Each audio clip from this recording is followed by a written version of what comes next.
One pink oil here. I've got a 2007 Honda Fit. It's got a slow leak in one of the tires. I already examined the tire. It's got no visible punctures, so it's probably some corrosion on the rim or something like that. I'm going to try some FixAFlat on it. So shake your can up, 30 seconds. Screw it on.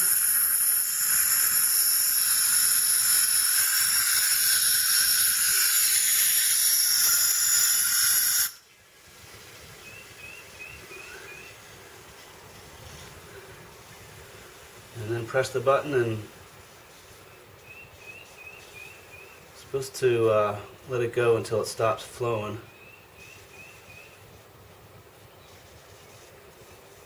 This tire was losing about 5 or 6 pounds of pressure a week, so kind of annoying.